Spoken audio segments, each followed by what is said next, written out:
The broadcast is now starting. All attendees are in listen-only mode. Good morning or good afternoon, depending on where you are right now. Welcome to today's webinar, Building and Sharing Power, Advancing Racial Equity Through Operational and Grant-Making Practice. We are really grateful to have you joining us in the second of 3 webinars that the Funders Group on Parent Organizing, Family Engagement, and Leadership Development has organized for 2019. My name is Iris Alent. I'm a consultant for the Funders Group, and I will be the moderator for today.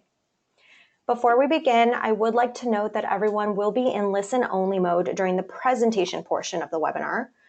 We do strongly encourage discussion throughout today's webinar, so there is a questions box where you can enter any questions you have throughout the presentation portion of today. And in the second half of today's webinar, when we transition to the Q&A and discussion, you may raise your hand, which is the small little hand icon next to your name, and you will be unmuted to share your question with our speakers. If you have any technical issues, you can message those in the question box as well. And finally, I would like to note that today's webinar is being recorded and will be sent to everyone who registered. And then at the end of the webinar, you will be invited to respond to a brief survey about today's discussions.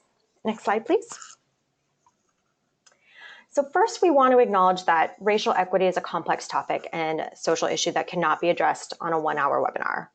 And we do recognize that philanthropy cannot solve for racial or other systemic inequities on its own. So rather, our goals for today are first to really provide some insights on a resource and framework that can be used in a number of different ways for launching discussions on racial equity in your foundation. Second, we want to understand how other foundations are moving racial equity forward and learn from some of their insights and experiences. And finally, we would like to discuss how Power Moves could be applied to thinking about partnering and working with parent-led organizations and diverse organizations in local communities. Next slide, please. This webinar is 1 hour in length, with the first portion dedicated to hearing about the Power Moves Toolkit and the Power Dimensions framework for advancing equity and philanthropy. We will also hear from 2 foundations that explored Power Moves in various ways as they have engaged in conversations on racial equity within their organizations. And then in the second half of our webinar, we will have an open discussion with our speakers that will be open to all participants on the call and address some of the questions that are posted in the questions box. Next slide. So now I would like to turn it over to Anita Black, one of the advisory committee co-chairs of the Funders Group, to share some opening thoughts. Anita? Thank you, Iris. So the Funders Group, just to share a little bit more, is a collaborative network of foundation professionals from about 20 different grant-making organizations across the country, and is focused on elevating the voice, leadership, and expertise of parent leaders in communities of color and low-income communities. Our mission, the mission of the Funders Group, is centered around the values of equity and partnership, and as a network of grant makers working with parent leaders and organizations across the country, each organization is uniquely working to embed racial equity in our internal practice and how we engage with parents. We choose to focus today's discussion on Power Moves because of the valuable framework that it offers to help philanthropy identify and understand how power is inherently a part of the sector, and begin the important conversations needed to build, share, and wield power. We are excited to hear from 2 foundations about their experiences with having these important conversations internally and how they have been grappling with how to advance racial equity in their grant-making work and communities. Next slide, please. I am honored to introduce our incredible speakers for today. First, we will hear from Lisa Rangeli of the National Committee for Responsive Philanthropy, or NCRP. Lisa is NCRP's Senior Director of Assessment and Special Projects. As primary author of Power Moves, your essential philanthropy assessment guide for equity and justice, she challenges grant makers to explore the role of power to achieve greater impact. She also oversees NCRP's internal learning and evaluation. She developed Power Moves based on the methodology she created for Philamplify, an innovative initiative that assessed a dozen major foundations with a social justice and equity lens. Previously, she directed NCRP's grant-making for community impact projects, culminating in her report, Leveraging Limited Dollars, which documented a return on investment of $115 for each dollar foundations invested in advocacy, community organizing, and civic engagement. For that project, she developed the methodology and authored or co-authored 5 of 7 place-based ROI reports. Prior to joining NCRP in 2008, Lisa spent 15 years promoting advocacy and civic engagement both in the nonprofit and public sectors. Notably, she served as Deputy Director of Public Policy at Community Change, where she helped grassroots organizations mobilize successfully around federal and state policy issues. Based in Greenfield, Massachusetts, she is a board member of the Women's Fund of Western Massachusetts. Lisa graduated from Wesleyan University and holds a Master's of Regional Planning degree from Cornell University. Next, we will hear from David Adams, the Executive Director of the William Casper Graustein Memorial Fund. Previously, he was Executive Director of the Oliver Scholars Program. He spent his early career as an attorney and a specialist in negotiation, mediation, and conflict resolution. Over the past 20 years, he has served in various nonprofit management positions, including Executive Director of Associated Black Charities and Vice President of the New York Urban League. He was also Deputy Manhattan Borough President and Chief of Staff at the Manhattan Borough President's Office, Deputy Director of the New York Civil Liberties Union, and Director of Affiliate Diversity and Strategic Initiatives for the American Civil Liberties Union. He served as a visiting distinguished professor of public policy and administration at Brooklyn College and an adjunct professor of public policy and law at Brooklyn College Graduate Center, City College of New York Center for Legal Education, and City University of New York Law School at Queens College. David received his BA magna cum laude from Princeton University, his MSJ from Columbia University School of Journalism, and his JD from Columbia University School of Law. David was admitted to the bar in the state of Michigan, a native of Chicago, and David is married to Zanetta and father to Jelani, Tariq, and Khalil. Last, but certainly not least, we will hear from Han Lee. Han is the Executive Director of the Weisberg Foundation, a small family foundation based in Arlington, Virginia. Han leads strategy development, grant making, operations, and stakeholder engagement for the foundation. Prior to joining the foundation in 2016, she was the Chief Program Officer at Exponent Philanthropy, where she led educational programming, content development, and internal learning efforts. Han has directed training, grants, and technical assistance programs for Kaboom, Community Technology Centers Network, and the Peace Corps. She holds degrees from the College of William & Mary in Environmental Geology and the University of Virginia School of Architecture in Urban and Environmental Planning. Inspired by the power of collaborative impact in the DC area community, Han co-founded the Cherry Blossom Giving Circle and co-chairs the Metro DC chapter of Asian Americans and Pacific Islanders in Philanthropy and the Racial Equity Work Group of the Washington Regional Association of Grantmakers, or called RAG. She also sits on the boards of the RAG, Innovation Network, Asian American Lead, and North Capitol Main Street. She is passionate about family, friends, dogs, biking, food, matrices, and bad TV. Next slide. With that, I will turn it over to Lisa to share with us more on Power Moves. Oh, thank you so much, Anita. And I'm really grateful to the Funders Group for providing this opportunity to share NCRP's Power Moves resources with your members. I'm also really excited to hear David and Han talk about their explorations of power and equity. So I will try to keep my remarks brief. Your group's shared commitment to parent organizing and family engagement is actually very aligned with NCRP's longstanding mission. For over 45 years, we have been trying to bridge the nonprofit and funder worlds and bring the voices of under-resourced communities to discussions of philanthropic effectiveness and impact. So we have both nonprofits and funders as members, and we rely on grantmaker support for our core operations. In fact, our unofficial tagline is "Biting the hand that feeds us" for more than 45 years. In 2009, we released our criteria for philanthropy at its best, a set of aspirational benchmarks for giving. And at the time, it surprisingly sparked controversies, but now the values we espouse, such as racial equity, are becoming much more in the mainstream.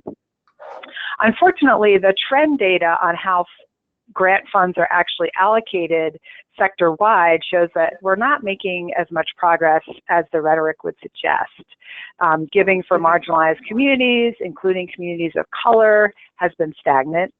And also stagnant has been giving for systemic change strategies such as advocacy and community organizing. So we launched a two-pronged approach to try to address those challenges. One is to help funders better understand the role of power in advancing equity, which is the purpose of Power Moves. And then the other is to help funders better understand social movements and how they function and what kind of support they need from philanthropy. So we recently launched the Movement Investment Project, which you can find out about at ncrp.org. Next slide, please. So before I get into Power Moves, I just want to share a few key definitions so that we can all be on the same page. And the Power Moves guide actually has a complete glossary that you can reference as well. So racial equity is achieved when you can no longer predict advantage or disadvantage based on race or ethnicity. And thanks to the folks at the Borealis Fund, we also talk about intersectional racial equity. This is their definition. So it centers race, but also acknowledges the many other identities that people hold, and that, that equity involves the ways that policies and practices affect that spectrum of intersecting identities.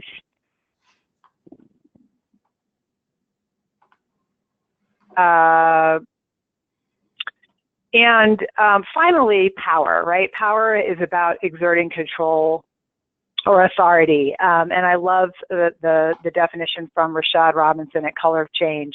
Power is the ability to change the rules.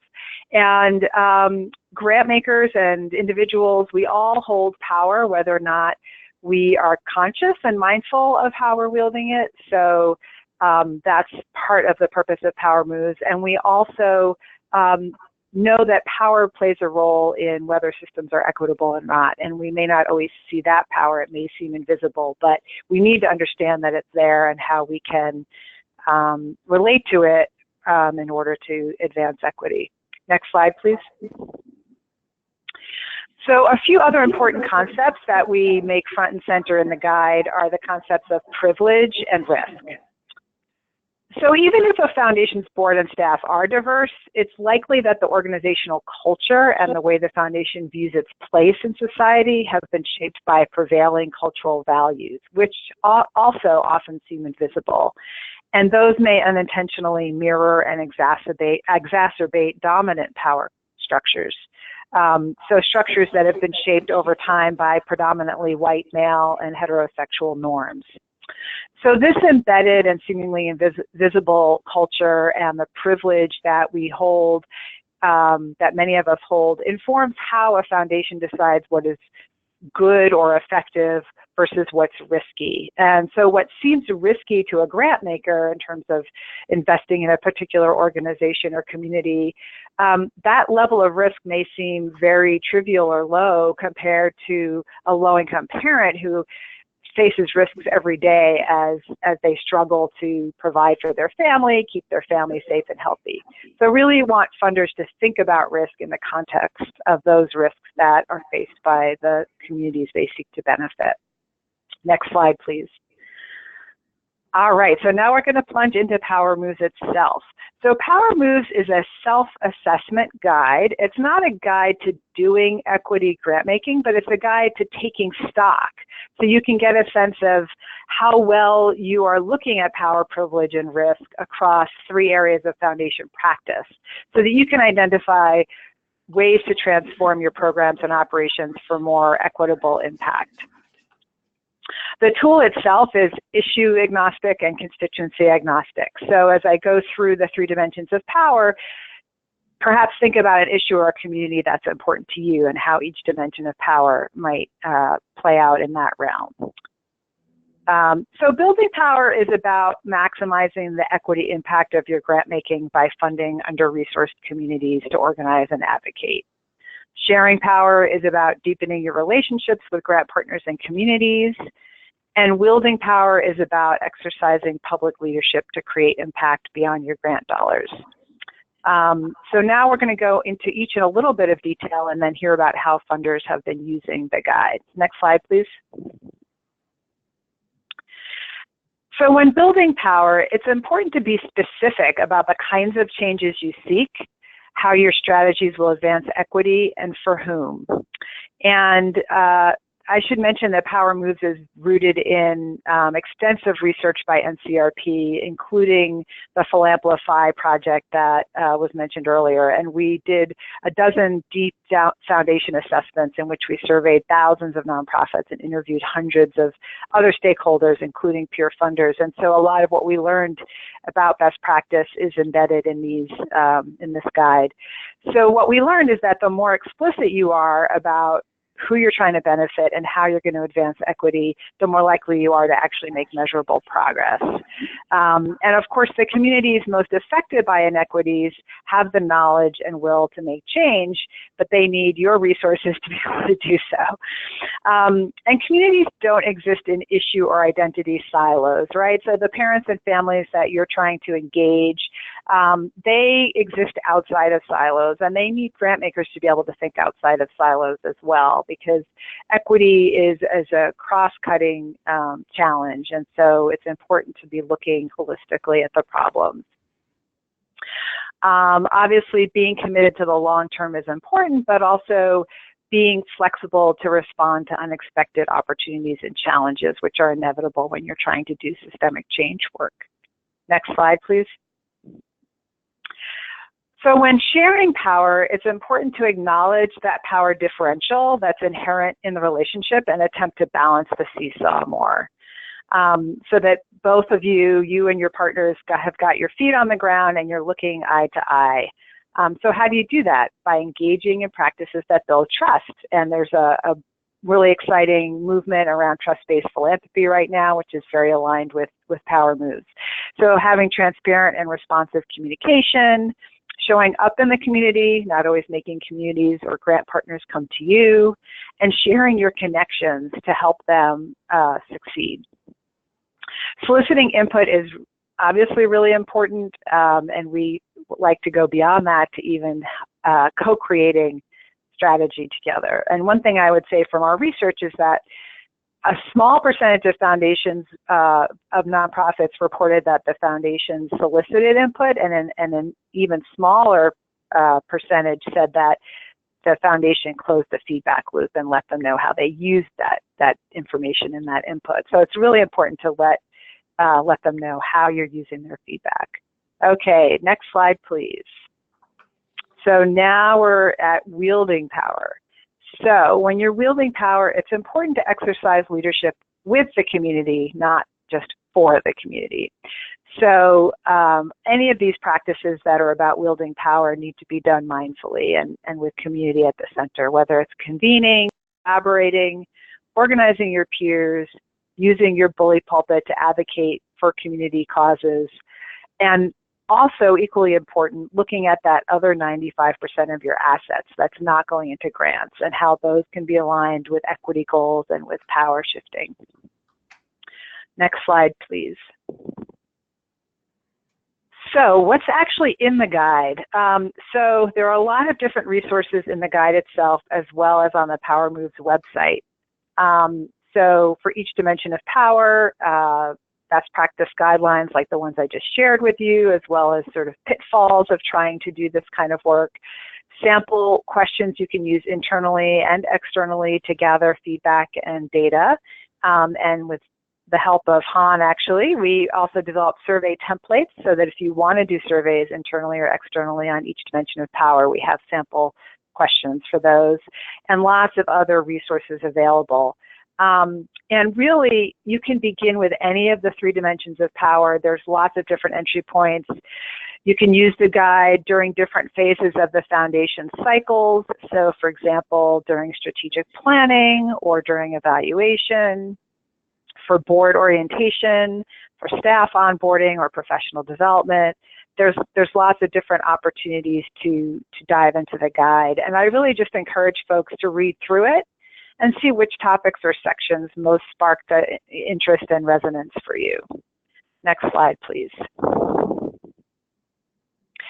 So to wrap up and set the context for the stories you're going to hear from David and Han, there's lots of different ways that folks have been using the guide, and we've gotten information over the last year about how funders are using Power Moves, both from the peer learning group for funders and consultants that we ran, which Han participated in. Thank you, Han, as well as surveying folks who've downloaded the guide or participated in any of our webinars. These are some of the ways that folks have used it. Obviously, doing surveys, both internally and externally, is a great way to get information to inform where the foundation is on one or more dimensions of power. For larger foundations, often the entry point will be one department. For example, the Cleveland Foundation used the guide within one programs department and did methodical exploration over several months and brought that back to their full department. Obviously, you can hire a consultant, and we had about 14 consultants who were part of our peer learning group, so they're well versed in the guide. Even informally, foundations, large and small, have been using it. Smaller foundations have the ability oftentimes to just read through the guide, use it to spark conversation, and sometimes just make practice changes because they can, because they're agile and they don't need to have a lot of buy-in because they're such a small organization. Larger foundations often will disseminate the guide throughout and encourage different departments to look at what the relevance is for them and how they can carry the work forward. And I would just say, in the end, I think the feedback part is the most critical, because if you just focus on the guide internally and don't get any external feedback, you risk moving forward with an incomplete or inaccurate picture of how well you really are doing on any of these dimensions of power. So we're excited to see how folks have been using it, and I'm excited to hear about how David and Han have been using it. So with that, I will turn it back over to Iris. Thank you. Great, thank you, Lisa. That's a really great overview, and I'm very much excited to share how others have been using this this framework to think about these conversations. So now I would actually like to turn it over to David to learn more about the racial equity work that's been happening at the Memorial Fund and some of their experiences. So David? Thank you, Iris. Really thrilled to be here, part of this conversation. And just wanted to start by saying that the racial equity journey at the Graustein Memorial Fund really began to take shape about 7 years ago, a couple of years before I actually even got here. And it was one that really reflected a clear sense of an intention that was articulated.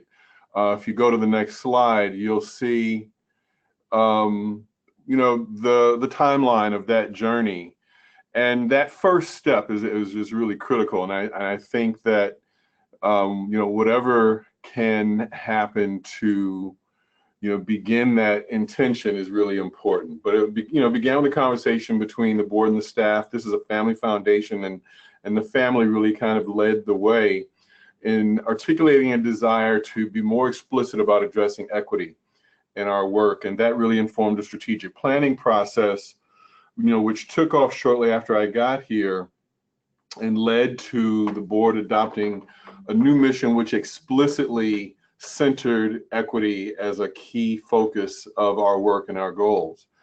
And one of the things I do want to sort of touch on is that, while we had some resources as well as consultants who were able to help us on that journey, I think that the kind of frameworks that you see in Power Moves would have been very useful for us at that time 5 years ago, because it's really a very comprehensive way of thinking about trying to shape this work.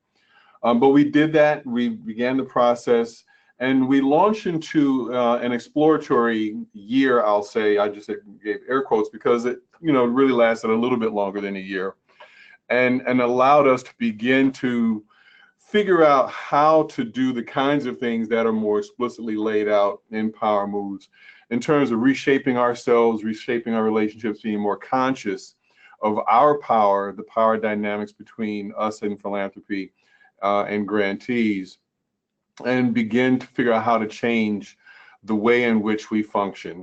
We brought on an organizational development consultant so that we could be more focused and conscious about unpacking those dynamics and figuring out how to really transform ourselves, which included hiring a director of organizational culture as a part of our organizational culture transition, and really was the foundation for putting an explicit justice literacy program in place so that we would have some internal learning and development processes to help us really inform our work and figure out how to be more effective in really centering equity as a philanthropic organization, which led to the creation of equity fellowships and wading into the space of trying to be more explicit in the public arena, where we sponsored an art exhibit titled "The Rise and Fail of the N-Word," and wanting to really begin to promote and host some of the conversations around racial equity, which are not necessarily intuitive, and especially in Connecticut, and especially in philanthropy in Connecticut. And so our justice literacy program included conversations not only internally with board and staff, but also with some of our peers in philanthropy and some of our grantees and other community partners in the state to begin examining a variety of those dynamics. If you move to the next slide, now I'll keep talking a little bit about the present, because we have begun to create some new frameworks for our grant making in terms of being explicit about focusing on building community power, disrupting institutional inequity, and transforming key systems as a part of the ways in which we're inviting people to submit proposals for work. And we were really pleased to see the opportunity to look at Power Moves as a way to, one, kind of check on our progress, because we want to be real honest. This is not something that we had some grand plan from the beginning to implement. It's been very iterative. We've been learning as we go along, and having the resource of Power Moves almost as a litmus test, or as a way to check our progress and our own internal frameworks, so that we could be clear we were really on the same page with peers in the field in terms of how we were talking about this work and how we were structuring our work. And I think it's a much needed framework for foundations who are finding their way. And as I said, would have been great had it been around when we were starting our strategic planning. It's led us forward. You can move to the next slide. It's led us forward, as I said, to a variety of operational practices that have really, I think, significantly transformed who we are and how we show up, which I think are the really key things that you want to pay attention to. And I think the Power Moves framework really helps you sort of understand how to look at those issues as much as possible. And I don't think it's any accident that, several years now into this more explicit equity focus, we are in the process of diversifying our board even further than it already was, and have made it possible not only for the staff to engage in some continuous sort of development and learning around equity, but have invited our peers in philanthropy, and more importantly, our community partners and grantees, to be a part of that learning process with us. And so I think that, in many ways, we have been very much in sync with the Power Moves frame for quite some time. Let's move to the next slide, and really feel how important it is to lay out these kind of frameworks, and especially for the benefit of our grantees.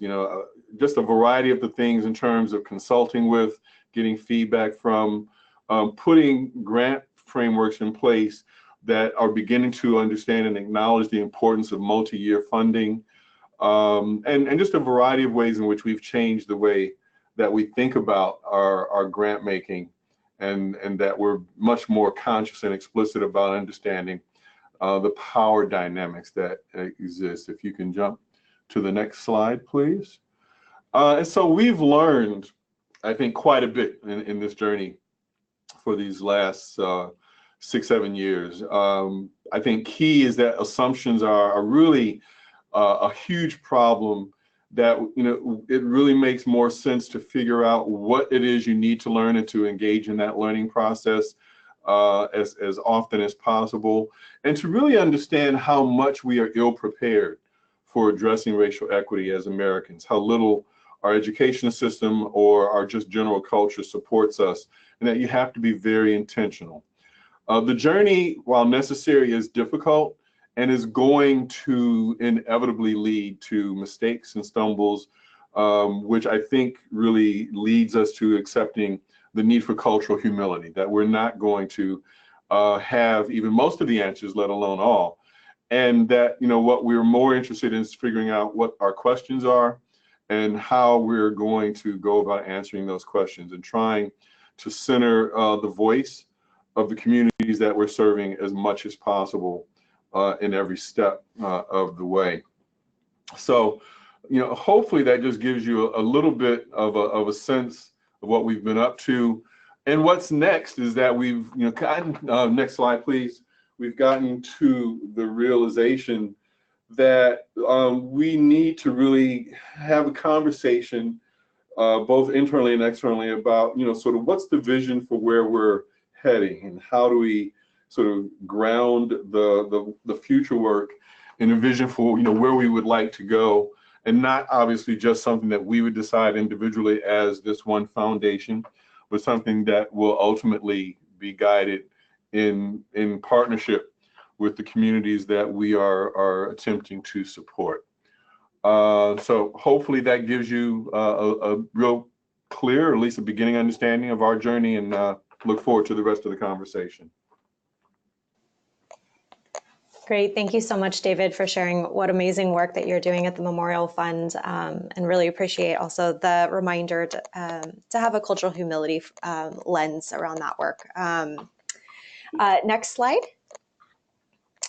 So now I would like to hand it over to Han to share about the racial equity work that has been happening at the Weisberg Foundation.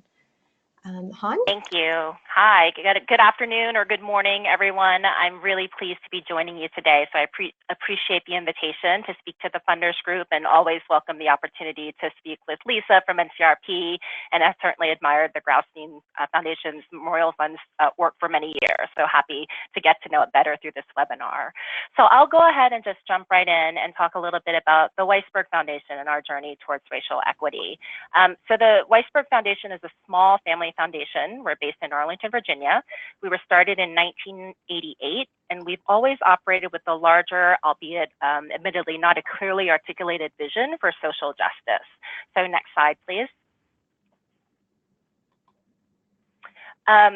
So in terms of our journey to racial equity, really in January of 2016, and this was several months before I started at the foundation, one of our trustees began participating in a 6-month learning series that was organized by our Washington Regional Association of Grantmakers, or the RAG. The series was called Putting Racism on the Table. And this really started giving our trustee, and then, through her, the foundation, and then me, when I started in May of that year, some really solid foundational knowledge about structural racism, implicit bias, white privilege, and the role that philanthropy could play, could take in advancing racial equity. So I think I'm missing date there. In February of that year, we already had in the works this new fund for diversity in theater that we announced in February of that year, but there was a lot we learned through this initiative, including first that calling it a diversity in theater initiative was probably pretty clueless. It's so much more than diversity, but also that we needed to bring more representation from other races, perspectives, backgrounds, lived experience into our grant making process and decision making. So for the first time with that Fund for Diversity in Theater, we engaged non-board, non-staff grant reviewers, and that really, we learned, really added obviously to the richness of the conversations and our grant making discussions and decisions. And using community reviewers is now something that we do in all of our competitive RFP processes. As I mentioned earlier, I joined the foundation in May of 2016, and then in August of 2016, we kicked off a strategic planning process, a more formal process. And one of the first things that we did was articulate our values, and kind of among those values was equity. So that's the first time we really named equity as something that we valued as a foundation explicitly.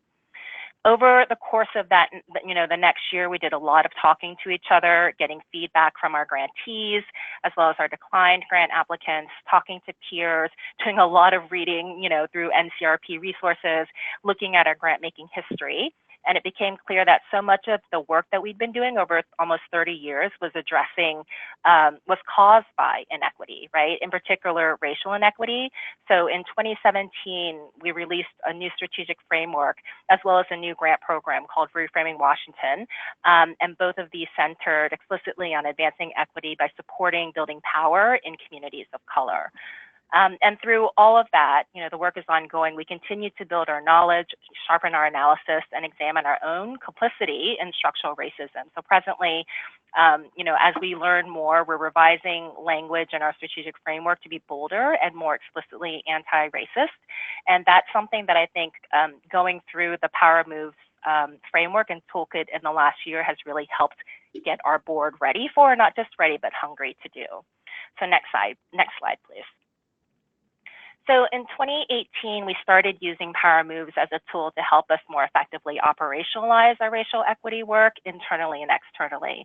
And I participated, as Lisa mentioned, in an NCRP learning cohort with other foundations, working to implement Power Moves. And our foundation dedicated a significant amount of time through 3 consecutive board meetings from November of 2018 through June of 2019 to discuss how we build, share, and wield power.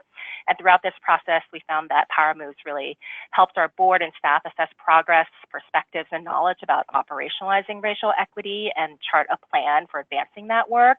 It provided us with an accessible framework for engaging in tough conversations about race. And somehow power was a little easier to talk about than race, at least as an entry point for some folks. Power Moves helped us lay out tangible benchmarks for advancing racial equity, and then it provided through case studies and other vignettes and connections to other funders, provided relatable and inspiring stories of how other foundations are building, sharing, and wielding power. So next slide, please. So, much like David was saying with Graustein, before we started using Power Moves, we were already on this journey towards racial equity, and certainly since Power Moves, we've been making some significant changes to advance racial equity internally. So, in terms of our board composition, we're moving from an all-white, almost all-family board to adopting a goal of becoming 50% family, 50% community, and significantly more diverse, kind of in all dimensions: race, gender, sexuality, life experience, etc. In the next few years. Last year, or earlier this year, actually, we adopted an investment policy statement that gets us to 100% mission aligned in the next 5 years. So considering racial equity in all of our investment decisions. We include our increasingly diverse staff as active participants in board meetings. In terms of hiring staff, we're really transparent, much more than we ever were about salaries. We also have eliminated unnecessary qualifications, like certain degrees when they're not required for the job, and then adding in important qualifications that we left off before, like lived experience. In managing staff, we make the time to offer and request two-way feedback and support facilitative leadership by all on the foundation staff. And we support ongoing group and individual learning about race and racism by the board and staff.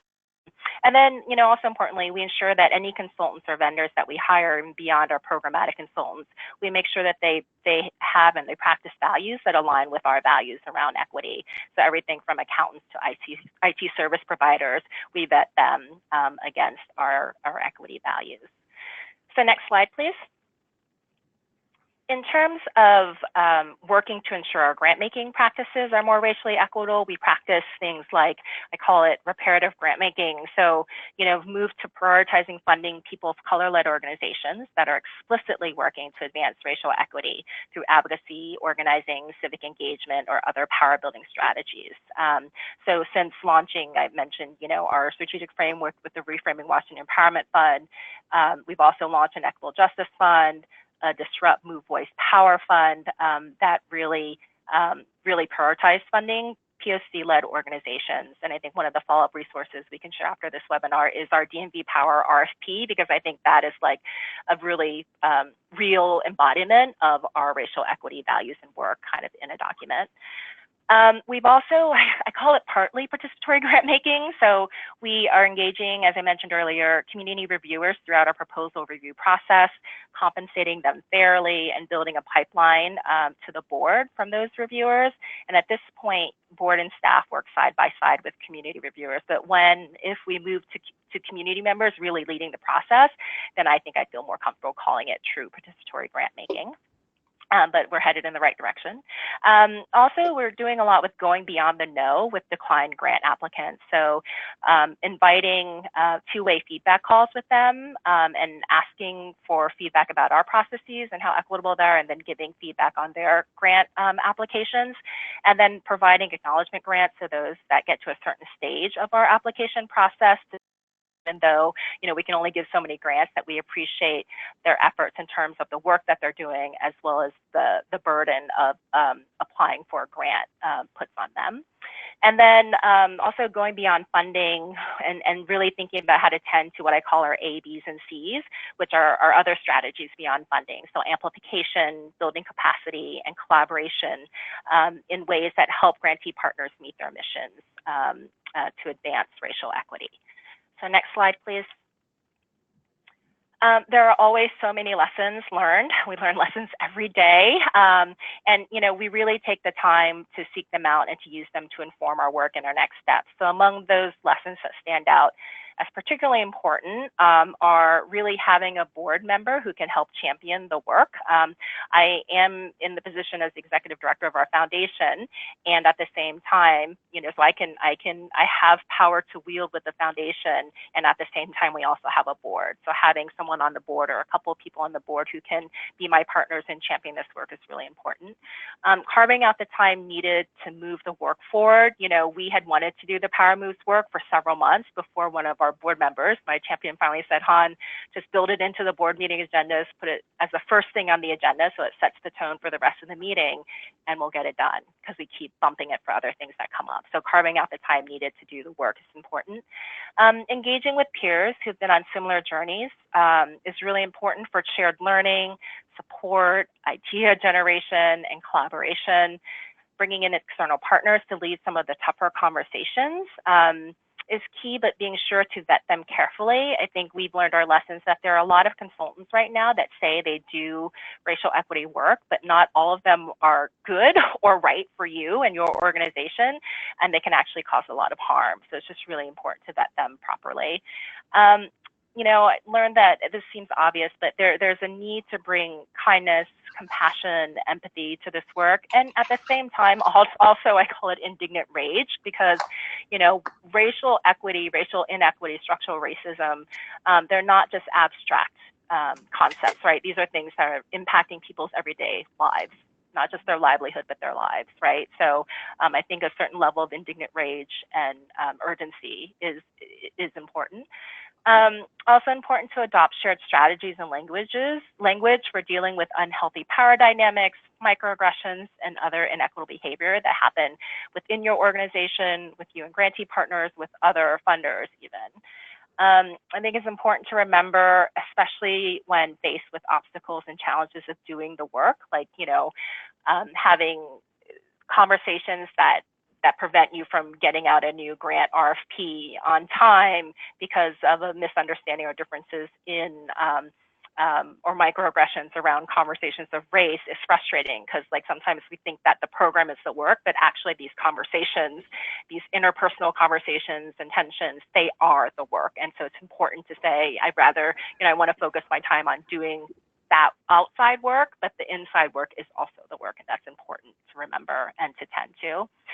And then lastly, just always being conscious and honest about the truth of what philanthropy is, that often, I would say, itself is rooted in deep inequities. And so we need to acknowledge that, come to terms with that, try to repair that, and do what we can using the power that we have to be more equitable ourselves and then to advance equity beyond our institutions. So next slide, please. So in terms of what's next for the foundation, when we did the Power Moves assessments, the self-assessments, we thought that obviously we still have more progress to make across all of the dimensions, but we felt that we were strongest in building and sharing power. And then we saw that we had the furthest to go in terms of wielding our power to really push philanthropy, academia, government, and business to operate and engage more equitably. So we want to build our muscle in that. And one of the things we think that will help us, Lisa mentioned the external assessments and getting external feedback. So as part of our next strategic planning process, or to kind of like to ramp up for that, we want to do those external assessments. And then just in general, racial equity, it's both a process and an outcome. So the work needs to be constant. We need to be vigilant in tending and nurturing it, and it's ongoing, but it's the right thing to do.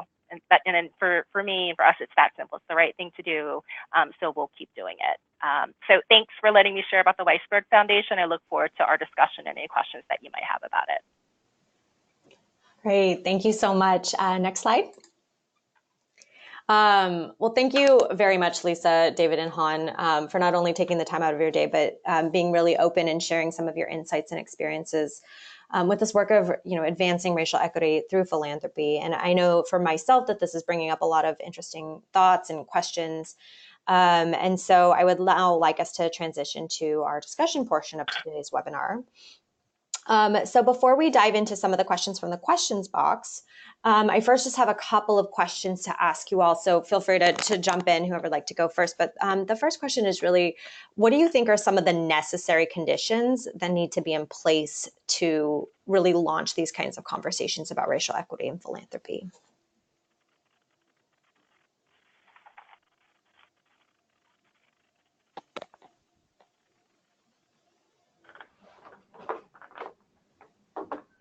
This is Han, I can jump in with a couple and invite others too as well.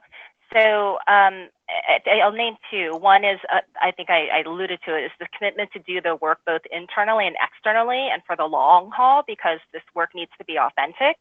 And then it also needs to be sustained, right, for it to really happen. And then another is just to be mindful and empathetic for the extra burden that people of color carry in leading or being a part of racial equity work, and to make sure that care and resources and support are provided to them because of the extra burden that they can often carry. Great, thank you. I mean, I would agree with Han, and I would say it would really be important to not only be explicit about a desire to address equity, racial equity and philanthropy, but also be conscious of who's at the table and who's not in the conversation. So I think it's really important to know that the conversation itself is really being conducted, with some real core commitment to racial equity as a part of who's in the conversation and how that conversation is structured. Great. Let's see. I was also really curious too. How do you see, I guess, the Power Moves framework, and this can be for all of you or whoever feels able to share, but how do you see the Power Moves framework in relation to foundations working and partnering with parent leaders in their communities? Working with who? Parent leaders and organizers. I'll start. I think that that was really a key shift for us in terms of making sure that parent leaders were more centered than in our previous work. I mean, I think that we had always been very committed to having parents and parent leaders involved in the process, but had not necessarily been as centered as they should be. And I think that the Power Moves frame really does, force you to look at those dynamics. And I think it's important to be forced to really unpack, how you're going about doing this. This is Lisa. I would just add, it's a wonderful opportunity when you are forging relationships and partnerships with parents and community leaders to provide opportunities for them to let you know how well you're doing in your side of the relationship. And that may need to be confidential. It may need to be anonymous. It needs to be mindful of equity considerations in how you receive feedback. So I think that having a strong feedback loop is really important when you're trying to strengthen relationships. And we actually in the guide have a one-page guide to getting feedback with an equity lens, which could be helpful. But it's great that folks are already looking at sharing power in a very intentional way, and it's important to see along the way how that's going, and then check back in with partners once you get that feedback and let them know what you learned and how you're going to use it to further strengthen the relationship.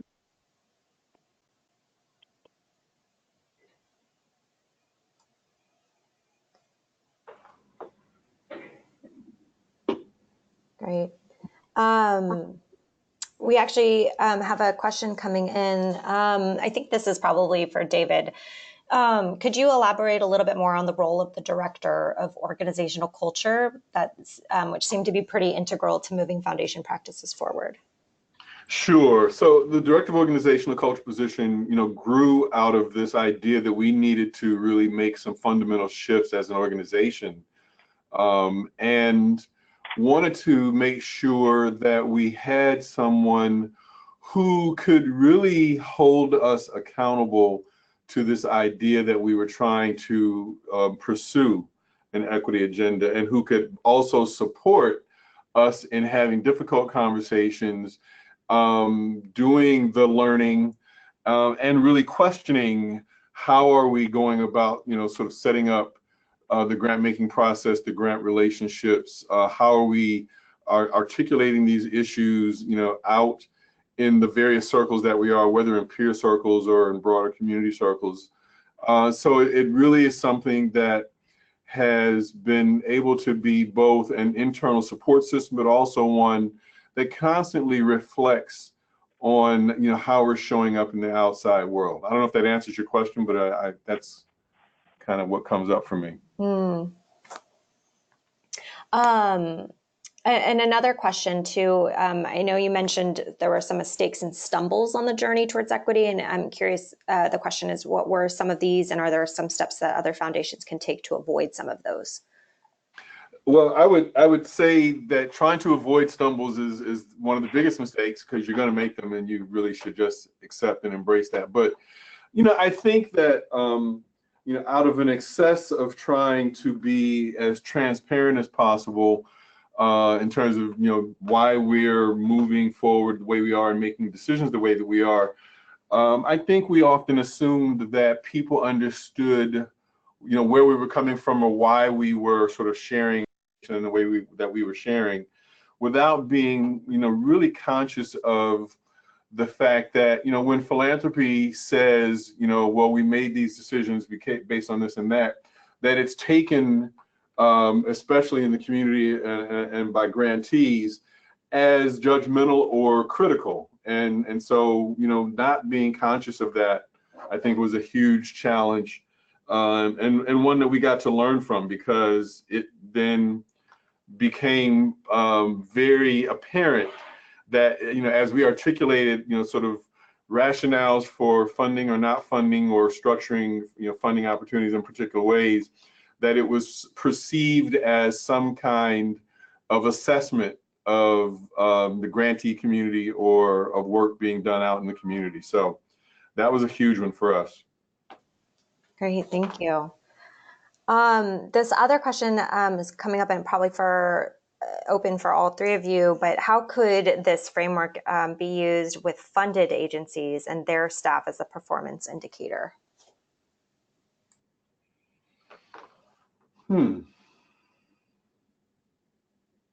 I can speak a little to that.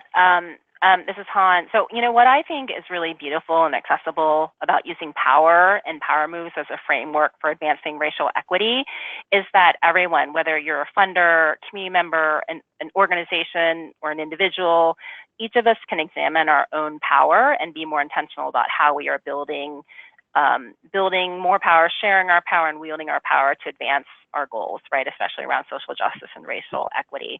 So I have found myself as an individual, even maybe on a nonprofit board that I serve on, or, in other realms of my life, really like using the building, sharing, wielding power as a touchstone. And so, the different assessment questions, benchmarks, et cetera, might not be totally relevant to different kinds of organizations. But I think the overall framework and different pieces of the assessment and the resources and the thinking and the mindset is really relevant to a broad swath of people and to really everyone. I would agree. And I think it's especially important for organizations to really be, conscious and transparent of the power dynamics in their work and in their organization. And I think this is a great framework for doing so.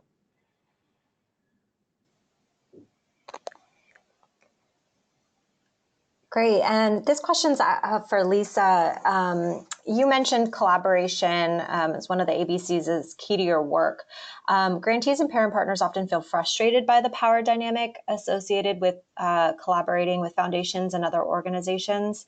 How do you ensure that collaboration is equitable?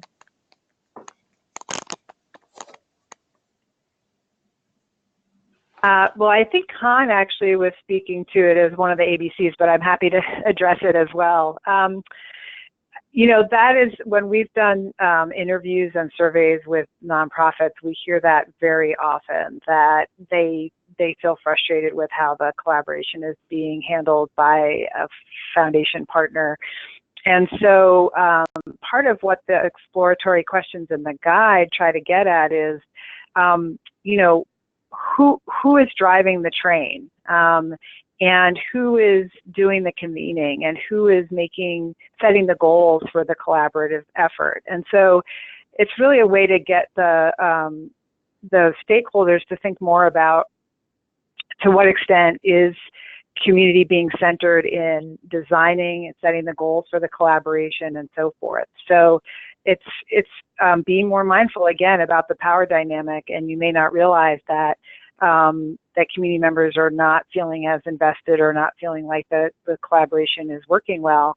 And it's really important to look at those questions and get that input and feedback in a way that they feel comfortable sharing it, knowing that it makes you vulnerable to share critical feedback with a funder. So it's really important to figure out how to get that feedback, and also be asking yourself always, okay, who's driving this train?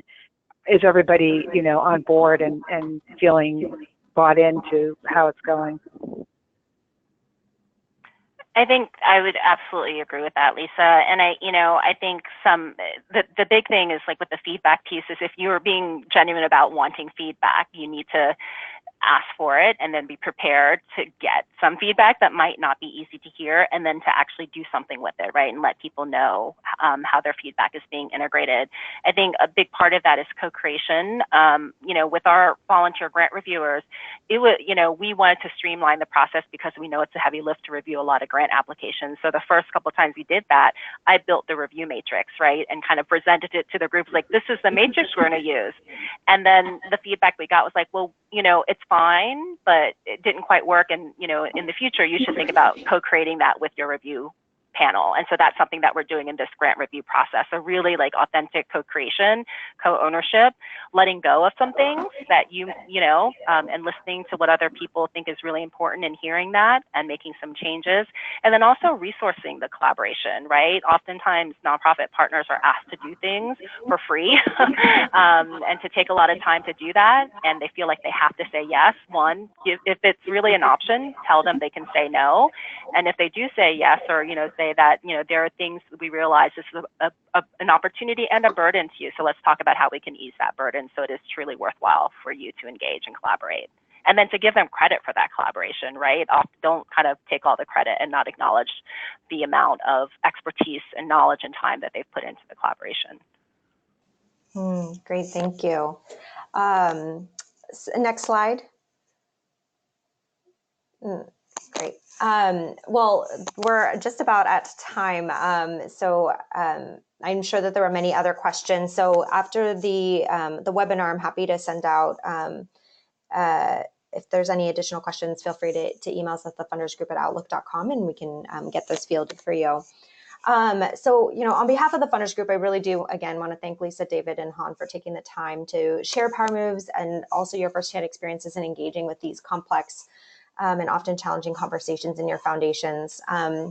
I think this has been really helpful to think about how to really move the needle on racial equity through both your internal and external grant making practice, and in particular, how to think about partnering with and supporting parent-led organizations. So really appreciate that. And thank you again to everyone on the line for joining us and participating and engaging in such a thoughtful and fruitful discussion. I also want to say a special thank you to the Lucille Packard Foundation for Children's Health for hosting our webinar. And next slide. If you would like to stay connected with the Funders Group, there are a number of ways to plug in between our annual convening, future webinars, and also becoming a member to access this network focused on parent leadership and family engagement. A final reminder, you will receive the recording of today's webinar and any additional resources, along with some additional details for the next event in our discussion and learning series. And so if you can please complete the survey following this session with some of your feedback, we would really greatly value your input. And thank you all so much again for participating, and we hope you have a wonderful rest of your day.